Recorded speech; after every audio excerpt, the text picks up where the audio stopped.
Bom dia, turma! Como vocês estão? Aqui é a professora Gabriela, de Geografia. E hoje a nossa aula será sobre a região Norte. Vocês vão encontrar esse assunto lá na página 329 do nosso livro, tá? Então, olhem lá a página 329. Quando vocês forem realizar a prova, também estejam com esse capítulo aberto, tá? Porque esse conteúdo aqui vai cair na nossa prova. Ao final da aula, eu vou deixar esse slide da nossa aula na plataforma para que vocês possam olhar e para que vocês possam também estudar por esse slide, tá? Então, leiam as páginas do livro da região Norte, assistam essa aula, leiam novamente esse slide, porque esse conteúdo aqui estará na prova, tá? Principalmente desse slide aqui. Então, olhem sempre o slide. Quando vocês forem responder a prova, abram o livro, abram o slide, deixem tudo aberto, tá? Então, a nossa aula de hoje é sobre a região Norte. Vamos estudar um pouquinho sobre essa região. A região Norte do país, gente, é uma região que fica no Brasil, a região Norte, porque a gente sabe que o Brasil é dividido entre Norte, Sul, Sudeste, Centro-Oeste e Nordeste, né?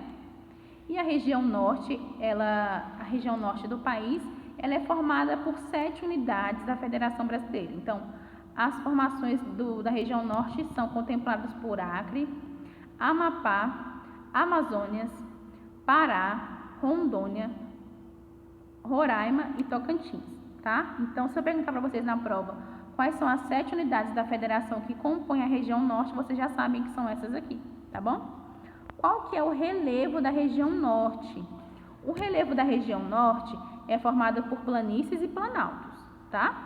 As planícies, áreas mais baixas do seu relevo e são divididas entre iguapos, tesos e platôs. Então, você tem o relevo da região Norte, que ele é formado basicamente por planícies e planaltos, tá? Então, gravem aí no caderno de vocês quais são as definições de iguapos, de tesos e de platôs, tá bom? Lembrando que os iguapos são áreas mais baixas que são inundadas pelos rios da região durante o período das cheias, tá? Então, quando você tem muita chuva, é aquelas áreas que são facilmente inundadas. Agora, os tesos são também conhecidos de terraços fluviais, que são as várzeas que podem ser inundadas durante grandes cheias, que podem ser, tá? Elas não são obrigatoriamente. E os platôs, que são áreas que não sofrem inundações. Então, tenham isso aqui em mente e anotem no caderno, tá bom?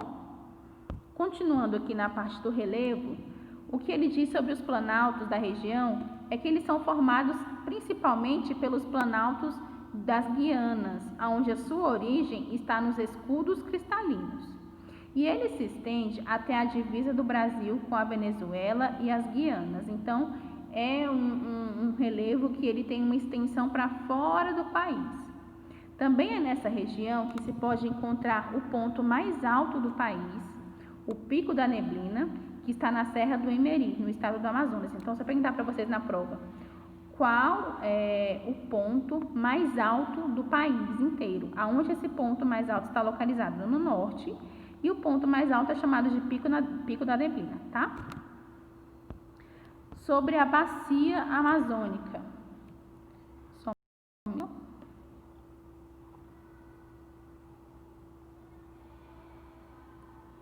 Sobre a bacia amazônica. A bacia amazônica é a maior bacia hidrográfica. A gente já tinha falado sobre isso antes, né? E vocês vão anotar isso no caderno de vocês, porque isso aqui vai cair na prova também. Então, qual que é a maior bacia do mundo? É a bacia amazônica, tá? E ela está presente na região norte, levando o nome do seu rio principal, que é o rio Amazonas. Então, o nome da bacia Amazonas, ela vem em homenagem ao rio Amazonas, tá? E esse rio, ele nasce no Peru e percorre todo o norte do Brasil até desaguar no oceano, drenando as águas dos importantes rios do país, como o Rio Negro e Solimões. O clima da região norte, gente, como será que é o clima de lá? O clima da região norte, ele é predominantemente equatorial e úmido. Então, ele é aquele clima mais quente e úmido, tá? Devido à proximidade com a linha do Equador, que corta os estados do Amapá e do Amazonas, Roraima e Pará. Com altas temperaturas e altos índices de e altos índices pluviométricos, ou seja, lá além de fazer muito calor, também chove muito durante todo o ano, caracterizando as chamadas chuvas de hora certa. Então, sempre chove na região norte, tá bom? Vamos caminhando aqui para a vegetação. Sua vegetação é formada principalmente pela floresta amazônica. Então, se eu colocar na prova de vocês, qual que é a principal formação, qual que é a principal vegetação da região norte? Vocês já sabem que é a floresta amazônica, que é uma floresta tropical, fluvial, com árvores de médio e alto porte, devido à sua incidência de sol e chuva na região. Forma uma floresta densa com uma biodiversidade vegetal e animal. Há manchas no cerrado, campos e mangues também na região. Agora sobre a população da região norte. A região norte possui uma população aproximada de 17,2 milhões de habitantes em um território com cerca de 3.853 milhões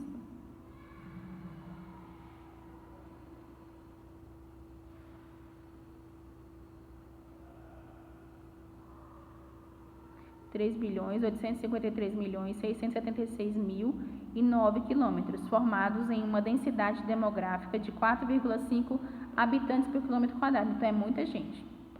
Só que você tem, ao mesmo tempo, também na região norte, a região norte é uma região muito extensa, tá? A região norte, ela é a maior região do país inteiro. E aí, nessa região norte, você ainda tem espaços que não são habitados. Tanto que do Brasil inteiro, a região norte, ela é o espaço que mais tem indígenas, tá? E como ela é o espaço que mais tem indígenas, então ela também é um espaço que você tem mais espaços verdes, você tem mais espaço para as aldeias, então você tem mais espaços que não são tão habitados. Agora, nos centros urbanos, a cidade é bem mais habitada, tá? Agora, no campo, a cidade é mais, a cidade é mais ampla, então você tem mais espaços e você tem menos população. Então, a gente tem que levar isso em consideração, que é uma das maiores regiões de todo o Brasil, tá? Economia da região norte. Sua economia se baseia no setor extrativo, tanto mineral como vegetal. Então, você tem a economia do setor norte, que ela tem dois polos muito fortes, que é o polo mineral e o polo vegetal. O projeto Carajás, no estado do Pará, possui altos índices de exploração do ferro para o país e extração de vegetal como látex. Gente, o látex é uma das partes da economia mais principais da região norte, tá? Você extrai o látex por meio de uma seringueira. Então, eles colocam como se fossem umas seringas assim nas árvores, e dali eles extraem esse látex. É um trabalho muito grande nessa região norte, tá? Então, você tem também na região norte o açaí, o guaraná e a madeira. São exemplos de produtos provenientes da região norte. Então, anotem isso no caderno de vocês, que isso aqui também pode cair na prova de vocês. Houve um incentivo governamental para a maior industrialização da região a partir da criação da Zona Franca de Manaus. Então, o pessoal queria que essa região norte ela fosse mais industrializada. Por quê? Porque a região norte ela ainda era uma região que tinha muitos espaços verdes, era uma região que você não tinha tanta industrialização como em São Paulo e Rio de Janeiro, por exemplo, que fez com que diversas indústrias do país se realocassem para a região por receberem incentivos fiscais para a instalação, promovendo uma maior industrialização da região e a habitação de territórios do norte do país. Então, você teve um momento que teve esse incentivo da população ir para a região norte, teve um momento de incentivo da população norte e também de outras indústrias irem para a região norte para poder deixar essa região mais urbanizada. A gente sabe que tem os grandes centros urbanos na região norte, mas de um modo geral a região norte ela ainda é uma região campesina, tá? Então, você também tem muitas aldeias na região norte, como eu havia dito para vocês. Bom, gente, a nossa aula de hoje foi essa. Leiam novamente esse slide. Estejam com esse slide no momento da prova de vocês, porque ele vai cair na prova de vocês, tá bom? Qualquer dúvida podem me chamar. Obrigada e tchau.